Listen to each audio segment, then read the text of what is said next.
recording. You're good? Okay. I'd like to call the meeting to order. It's November 5th, 2025. Roll call, please. Mr. Bennington. Here. Mr. Anderson. Here. Ms. Minke. Ms. Larimer. Here. Ms. Rowland Miller. Here. Let's stand for the Pledge of Allegiance. I pledge allegiance to the flag of the United States of America and to the republic for which it stands, one nation, under God, indivisible, with liberty and justice for all. Yeah, sorry guys, it is sweatshirt. So we have some guests with us today. I'd like to just remind us of some of the safety things that are in the building and how to get out. We do have exits here and behind us. There is an AED right out in the hallway up on the wall if that's needed, and if we need the address for emergency personnel, it's 140 East Indiana Avenue.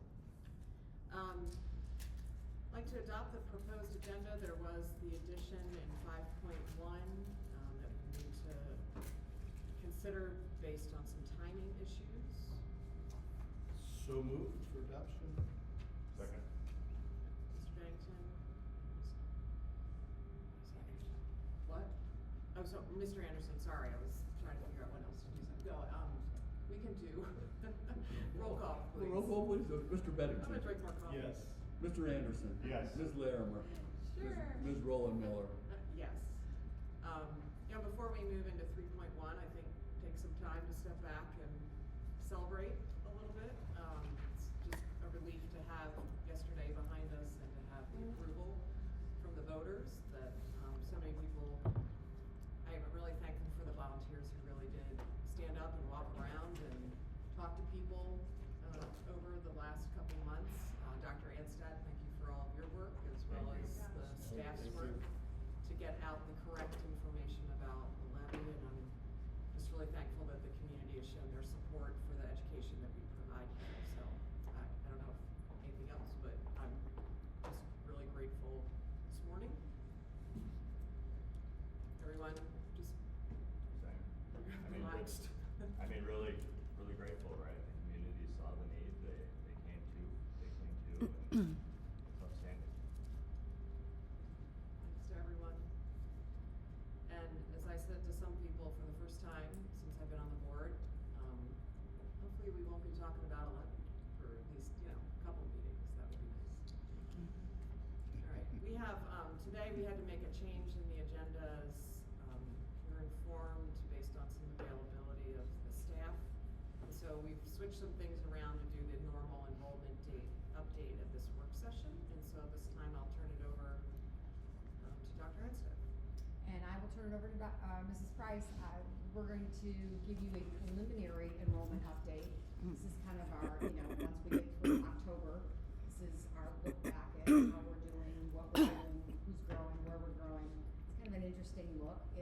We continuously look at this because in this district there is continuously something to look at.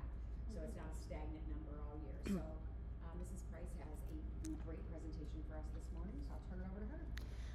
First, want a special thanks to Kathy Croman, our EMIS director, and then also Rachel Zicker. They put some work into updating this. So we first did this presentation, I believe, in 2022. And so this is kind of an update of information about how enrollment works, all the different enrollment numbers that are out there and what they mean. And kind of we updated the numbers then to 2025 levels with where we are now. So unpacking enrollment, this is the updated 2025 version. So enrollment sounds like a simple question, but we want to take this time to share really how different entities count student enrollment to shed some light on why numbers are different. I know there was a lot of narrative during the levy campaign about different enrollment numbers, and there are different numbers out there and they mean different things. So this is a little example. We have Jackie and James Jacket. They've been here for a while. They've been here since 2022. But they're students, let's say they're students at PHS. They spend their entire day at the high school. So what you see is two full-time students, two full-time equivalent students who walk the halls from the first bell to the dismissal. However, when we report these students through EMIS, through the educational management system, the Ohio Department of Education counts them a little differently. So it does matter how and when you count. When comparing with other school districts, we have to use figures from the same report to ensure they're computed the same way. So we use a monthly head count report, and we use September to September when kind of comparing year to year. That way you kind of have a full look back, because enrollment does fluctuate. It's not a stagnant thing. And it also matters what you're using enrollment for. So obviously, we need a per pupil classroom teaching expenses, how many chairs, desks, how many teachers do we need? And then we also need those numbers for overall planning of operations. So Jackie Jacket, let's say she comes and enrolls in a new student as December. We get 50% of the FTE for her. And so because she hasn't been here the whole year, it's adjusted for when she moves in, in terms of how ODE counts a student. And then let's take James Jacket. So he's a student that enrolled at the start of the year. Let's say he takes one Penta Career Satellite course taught at the high school, and let's say he takes 2 CCP courses. The way that formula works is that he would count, even though he's been here since the start of the year and he never leaves the high school, he would count as 58% for us as an FTE. And so looking at them, again, we see 2 full-time students. They're in the high school all day. Why don't they count as full-time students? Well, there's a lot of different ways that for enrollment counts. And so this is just kind of a sample of the different types of enrollment counts that are available and the different locations that you can source them or find them. And then we're gonna go in the next slides and kind of show what they mean. So we'll start with our average daily membership, or ADM, and so this is in the district profile in the CUP report. So ADM is the full-time equivalent number of public school students who are in our district within the district boundaries, or non-residents who are, for whatever reason, eligible to attend the district, which we do not have open enrollment, so that is typically not a very large number for us at all. The thing where this might come into play is, for example, some students that may be under senior privilege. So they moved during their senior year, but they're permitted to stay under board policy to finish out their senior year. That's just one example. Because again, we do not have open enrollment, want to clarify that. This number includes, so all of our students in K-12, including our special needs and career tech ed students, as well as students that we don't necessarily get funding for, but we're required to track. And so the FTE of public schools is really extracted throughout most of the school year, but it's finalized at the end, and it then uses the basis for that funding calculation. So right now we have 5,154.03. And this is, this kind of explains why you end up with a decimal point of a student, enrolled ADM as of October 14th. And so this is in the detailed school funding payment report. So you've probably seen the acronym SFPR. And basically there's kind of 2 payments we get. Randy, correct for this? And so this would be our second payment in October. So we get 2 payments each month, and each month it's based on a snapshot of that ADM. So the SFPR doesn't include our preschool, and it also does not include about 290 students listed as 0%. And so our 0% students would be students, for example, such as that are on the John Peterson Special Needs Scholarship, the Autism Scholarship, full-time Penta students, and you can see the numbers accordingly on here. Students open enrolled out to other districts, full-time CCP students, and then our St. Rose students who basically we attend IEPs for because they are students identified with disabilities, but they're full-time at St. Rose. By the way, Oh, go ahead. on John Peterson autism, our special ed department still has to take care of their IEPs. So they, We're not yep. funded for those students, but we still have responsibility for their IEPs. And Byron, I think Byron handles that for Yes. that department.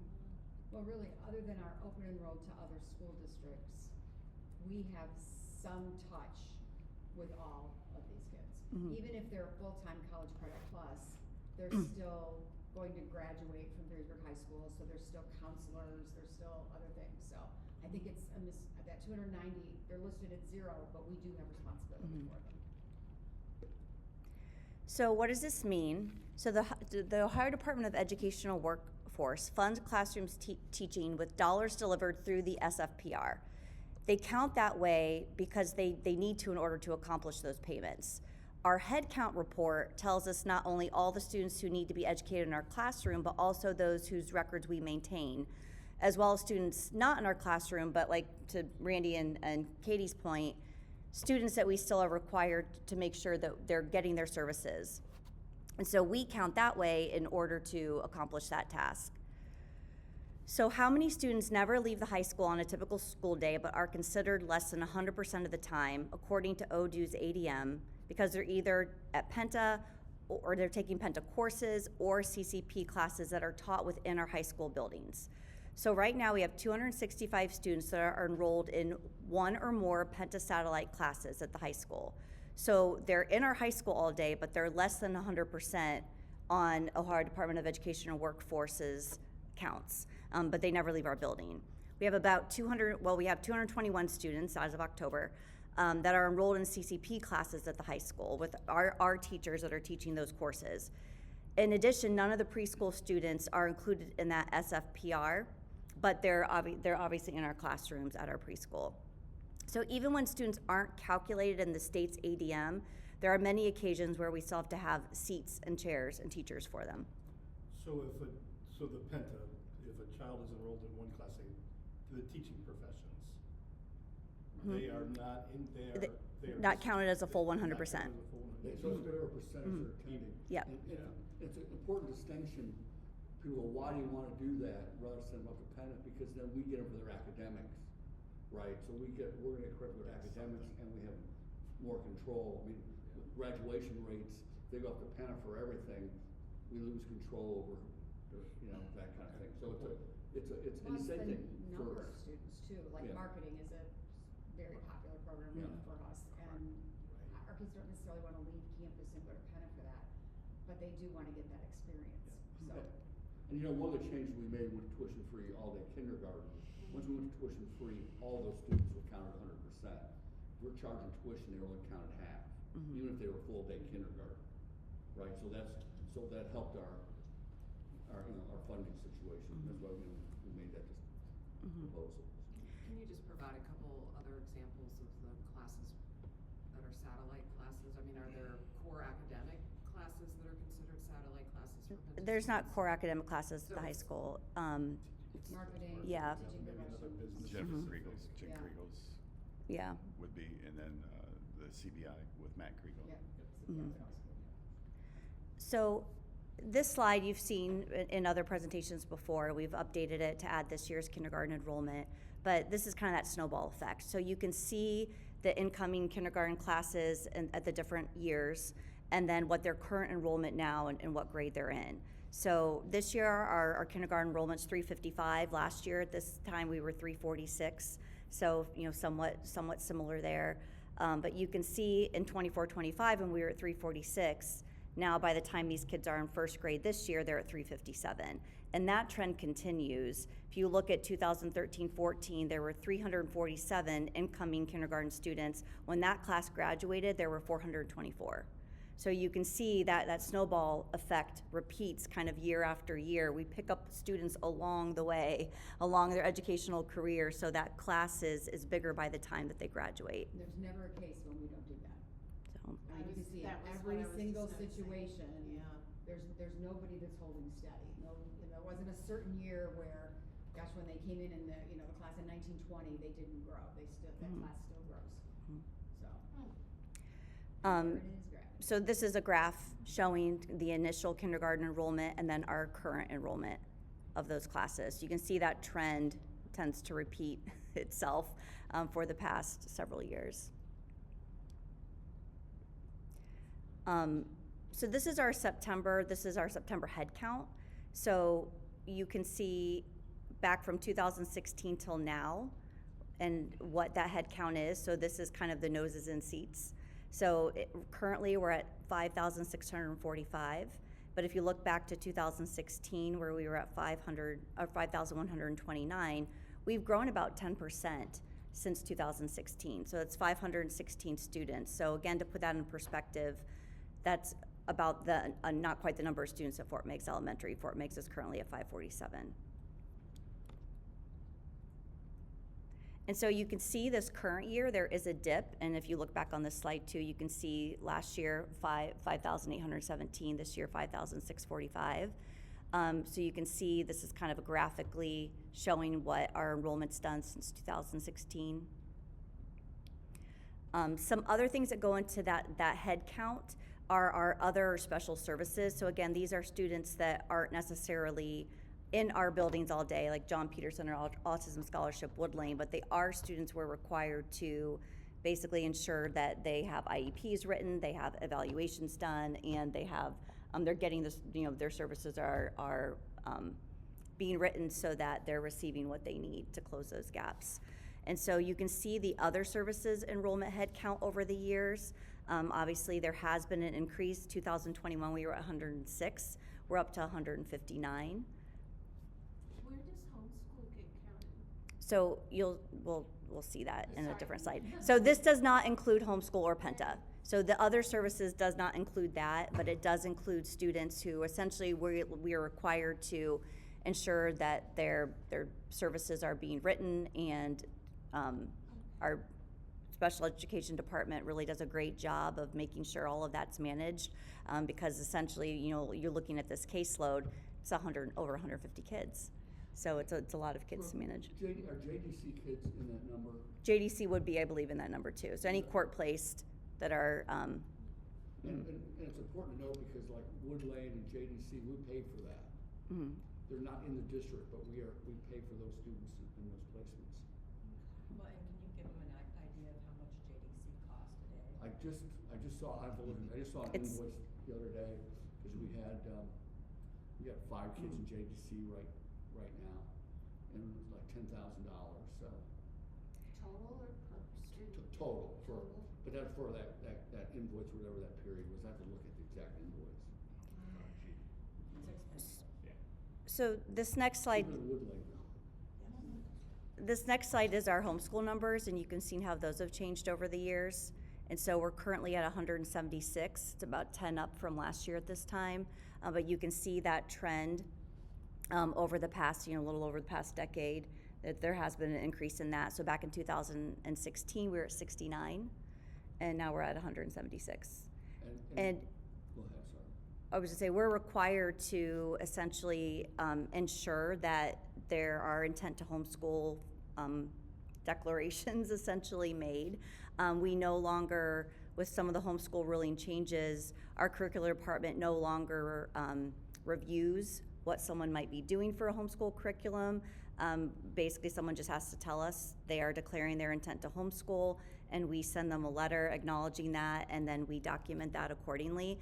If someone doesn't, we do have to track them down. We have to do home visits. We have to send registered mail. We have to make sure we find those students and see where they are. So Hannah and Patty have done a great job of kind of coming up with a system, and then Chris Harper and I kind of tag team to help to kind of track down any students that haven't submitted that intent to homeschool.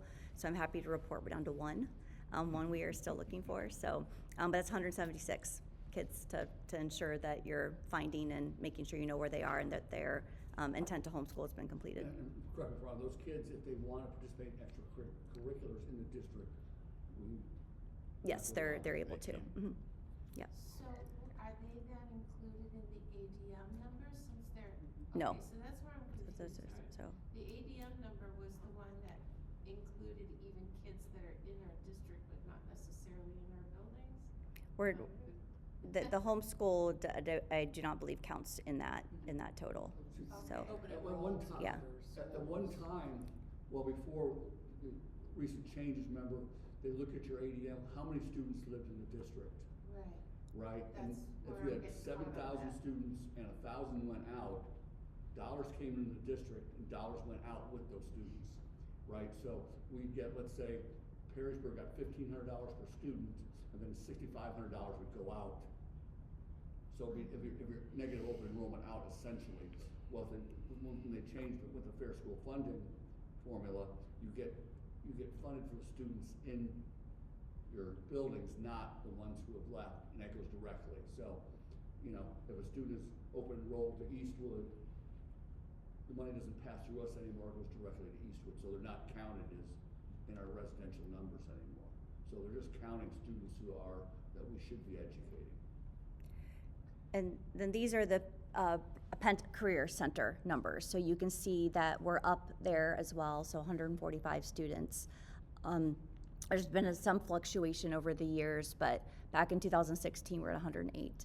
You know, it strikes me though, is our student population growth that's not really any change over the last 5 or 6 years. What does it look like if you're looking at the breakdown by sophomore, junior, senior? I'd have to pull that up. Your juniors and seniors obviously are there's much more. That's the bulk of them. There's I don't believe any freshmen. There's a few students in the sophomore exploratory program, but that's not a super high number. So the majority is our junior and seniors of that number. And then these are Ed Choice vouchers. So you can see that has been a significant increase, basically kind of with the timing for universal vouchers. So back in 2018, we had 13 students receiving vouchers to attend private schools, and currently we're at 531. But you can see we're not up significantly from the previous fiscal year Ed Choice voucher. So last year we're at 519. We're working to kind of parse this out. It's a little hard to track kind of where they're all going, because all the payments go essentially directly to the families and the schools of those students. It used to, again, in the old system, we would see I go into the SFPR report and I can see exactly what schools You know getting how many what. kids were at We don't Central, get that yeah. visibility anymore. Mhm. And I think we are fairly confident that does not reflect a change in the number of students leaving. It's a reflection in the number of vouchers. That's what I wanna make Yes. sure I understood. Yes. That 61 to Well- 504 is not. No, Students, that's Correct. just more vouchers available. Every Yeah. private school student now We didn't lose qualifies for a 450. voucher. So it's Yeah. about the number of kids probably we have enrolled Yeah. in private schools. That's when the state changed the guidelines that opened up vouchers to more.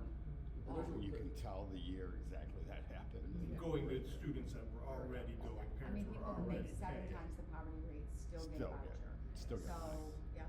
And you Thank you. and there's a report available to us, I was just looking at the other day with Kathy, that shows of those 531 students, how much are essentially economically disadvantaged, how high income, and it's almost for us all high income. It's all.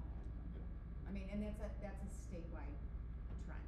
Right. It's, Sure, I mean, yeah, it there's a large number of vouchers going to students Yeah. that were always in private schools. There's a report available that shows exactly the breakdown by ethnicity and then income, so we have an idea who's leaving and,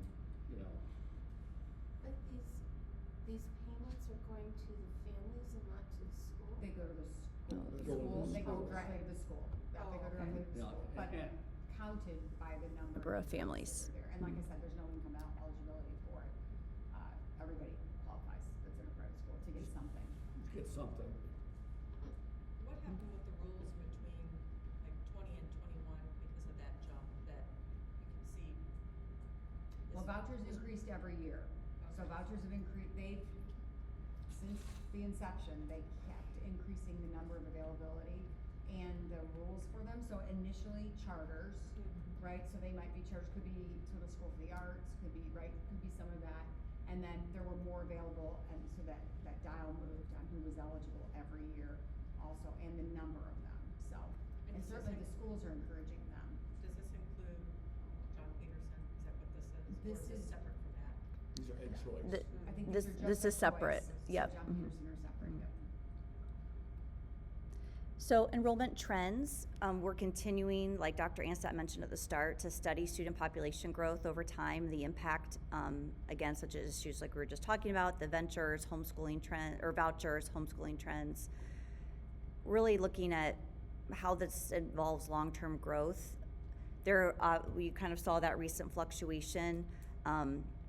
We are trying to look at if we can pinpoint what are the causes. I would caution trying to determine any trends based on 1 year of data at this point, but we're really working to update our strategic plan regularly, and we'll keep looking at this, we'll keep analyzing this, and continue to really report these findings to the board and the community.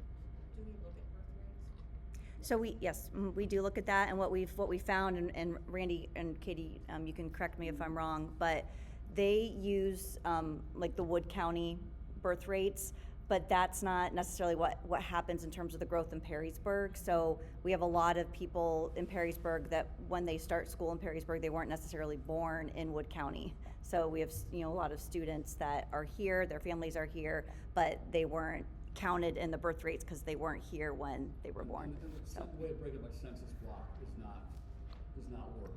Chris Vogel's done a lot of work for us on that, because we were when we were doing the facility planning and the trends, Chris was really involved in the nitty gritty on that, and the birth rate data was not helpful. And in fact, if you look at our birth rate data, we would assume we'd have a decrease in student enrollment, because they're not born. I believe we're the only area in Wood County that's actually seeing increases. Yeah. By census, absolutely. Yeah. Well, even if you just look at that snowball slide, Yeah. you look at when they start kindergarten and then how many kids we pick up along the way, people are coming here after their kids start school. So, Guilty, yeah. The other, could you go back to the, slide, I think it was 10, I don't know what the numbers are, which, or no, 16. I don't have the numbers Yeah, on keep here, going. so, It's the okay. graph of enrollment, there we go. Oh, right here, yeah. Oh, Mhm. yep.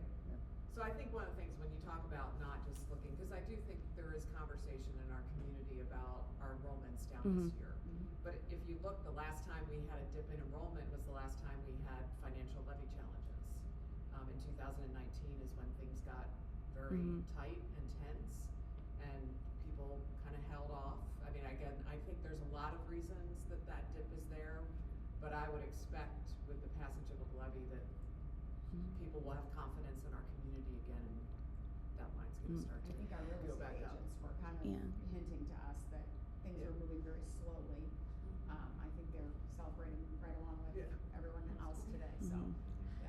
Yeah. And Businesses we start to we move again. we did have a large graduating class last year too. It's about 45 kids larger than an average class. So I mean, you just, like I said, I would think we got to keep an eye on it, but What's the net on incoming students versus graduating class? we still lost more than we gained, because we're about 10 up from where we were in kindergarten last year, and so maybe like 30 might be a 30 net difference. 30 down. Okay, Yeah, that's- yeah. But of your drop there, right, 30 out of, that was like what, 200, yeah. 30 Yeah, out that's of what I'm saying. 200, 15% Yeah. is just That explained by class- graduating class versus incoming class. Yeah. Was the last year's class was around 450? It was a 462 maybe. I have to look up like. Class is 355. Mhm. I mean, I realize that They're that's always similar, but. smaller, Yeah, they're always smaller. So yeah, so We're it's. looking at least, yeah. Yeah. But I think we have to keep an eye on it, right? We have to keep an eye on it and look at it. It's just would just Well, caution we- not to look at a trend yet with Yes. it being. You'd expect your 1 first year. two questions would be, what's going on with vouchers, what's going on, what's going on at Penna, and really none of those are answering that Well, question. the other question is what happened in 21 to 22, right? Because you went up 200, then you were flat, now you're down 200. 21 to 25 is about a 4-year cycle. Is there something that happened in 21 that moved the baseline up, and now we're just resetting to a baseline going It seems, forward, if I right? look at that, I read financial challenges 2019, COVID, people weren't moving Yeah. around as Mhm. much. Yeah. We caught back up for 2 years of growth, because otherwise you could draw almost a straight line from the one bump to the next bump. Yeah, that's the question, is we Yeah. move the trend line, or is it just, random variation in numbers, right? We don't know yet, so. Mhm. we'll And not- just And keep one an point eye doesn't on make it. a trend. Right, Yeah. exactly, not overreacting to. Be 2 points your the other data. scenario. The Yeah. other thing, oh, sorry, go ahead, Eric. No, he made the point, so. The other thing I'll point out, we talked about this at Student Pupil Services meeting, is that there is, and this again is anecdotal and we don't have all the details on it, but there was a significant drop in our number of ELL students, English language learner students.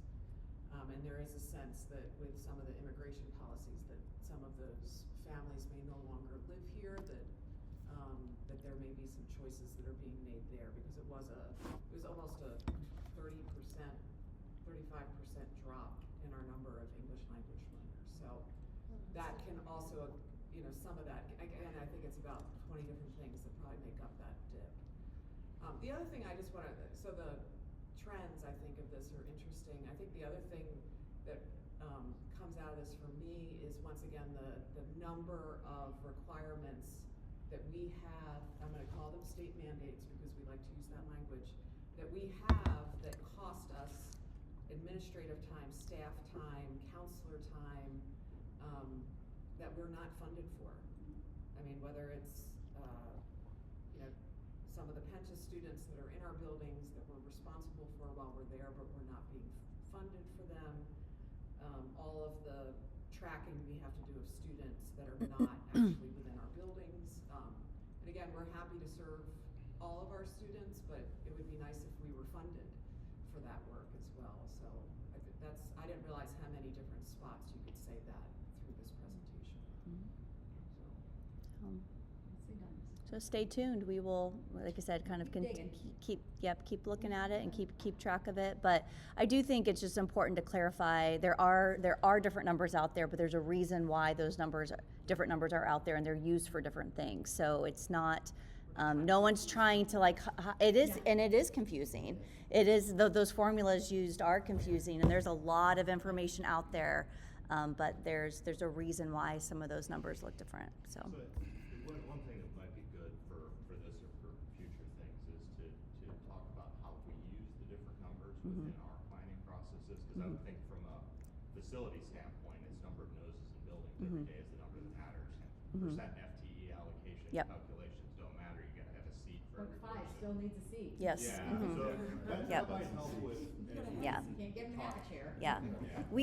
One example, Chris, is we use the monthly enrollment report in the spring, basically starting in February. Mr. Christie and I, we do a projected enrollment where we roll that up to the next year, and we use that to figure out how many teachers we'll need for how many sections, or how many sections of a grade level that we'll need. So that's, one way we use it. James, with operations, we use it to figure out, do we need more furniture? Do we have to move furniture from one building to another building? All of those ways. Transportation, how many routes are we gonna need? So that's one of the ways we use more of for operational aspects and staffing aspects, more of the noses and seats report for that piece of it. But the funding piece of it is where Randy uses more of the other numbers. You don't wanna conflate the two, because if you use the wrong number for the wrong thing, right? And I think that's helping the community understand, okay, you use this number for these types of things, this number's for these types of things, and it can kind of demystify all the different numbers out there. Well, Because they have different purposes. yeah, and I can see why people get confused and say, you're saying you have a lot more students, but we pull up this report and it only looks like you have this many students. You're only funded, well, we are only funded for that many students, but there are actually this many students. But we serve them in different ways too. And the Brooks one, the methodology ends up being important, in trying to compare apples and apples, with the counts done the same way, right? Like, if I generally do a report with you, I'm gonna use the cup report. I may not like the way it does it, but it's been consistent over the years. Yeah, so from a trend standpoint, and plus, like when we talk about our cost per student, it's based on our funded enrollment, not our backsides and noses, right? Yep. And that makes a difference. All Any right. other questions or comments about this? Thank you. Yeah, great, thank you for that, very helpful. Yeah, one of the things, enrollment comes important also, and I have to every year file financial disclosures because of our bond issues and stuff. And enrollment is one of that pieces. I have to project our enrollment, literally have it by grade. And what I did this year, and looking at the big change from last year to this year, it wasn't, obviously we had a big graduating class, but it was then just a little bit for all grades. So it wasn't like, one single thing you layer, hand on it, probably like, ELL and all those other things kind of chip away at it. We've moved into 4.1, board discussion, other topics we would like to raise or make one another aware of today. We have a lot of things coming up, so we do have the special meeting scheduled for next Thursday at 5:45.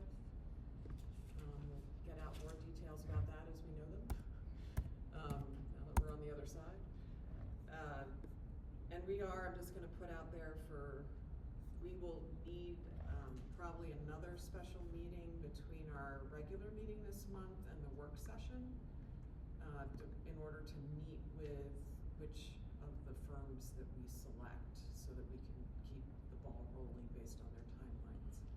So, when we kinda get everything under our feet again, we'll be sending out probably a doodle or trying to figure out when we can meet. We have a couple ideas, usually probably on a Monday, but we'll see what works for everybody. Other topics or issues? Did everybody receive a copy of the convention, kind of like cheat sheet? Did you guys get that? In the mail? The one Yes, mail in the mail, yeah. Go ahead and start looking through that. Instead of looking through the whole thing or the app or any of those, and you can get the app, and I highly recommend having the app if you don't have it. But you can start jotting down what sessions you want. And for us old timers that have been used to it, remember that convention really does start Sunday afternoon now. Good sessions right away, right off. Yeah. Right off the bat, it's a really good session. Yeah, there's some really good stuff available. I was a little busy, so I looked at it totally, but I would really encourage you guys to take a good look at it. I think Choose only your the sessions. 3 of us at different points are attending. I don't know what, I don't Yeah, know what you're doing on We'll Sunday. We'll reach out to. Yeah, we'll reach out Wax. today. Yeah. We reserved 5 slots, knowing that, 2 are not going. So we'll see if they're able to attend. If not, James, Mapus wants to attend, we'll get him registered down there. And, we'll go from there. As soon as we have them finalized, I will send an email with your hotel confirmation information and a couple of reminders, like always. I'm not gonna use the hotel. Okay. I'll just commute. Okay. Okay. I think everyone else's heads are just not full yet of other things, so we'll move on unless there's something else. To 5.1, we do have the one business item that we need to address. The motion to approve unpaid leave. So moved. Second? Mr. Anderson, Mr. Bennington, Mr. Drewer, roll call please, or discussion, I'm sorry. Is there any discussion we can have in public session? Each Mr. hire requirements. Yeah, well, that's what, Yeah. we got it on here right away. Not until we approve Yeah. it. Yes. Yeah. That's the requirement. Mr. Drewer, roll call please. Mr. Anderson. Yes. Mr. Bennington. Yes. Ms. Menke. Yes. Ms. Larimer. Yes. Ms. Roll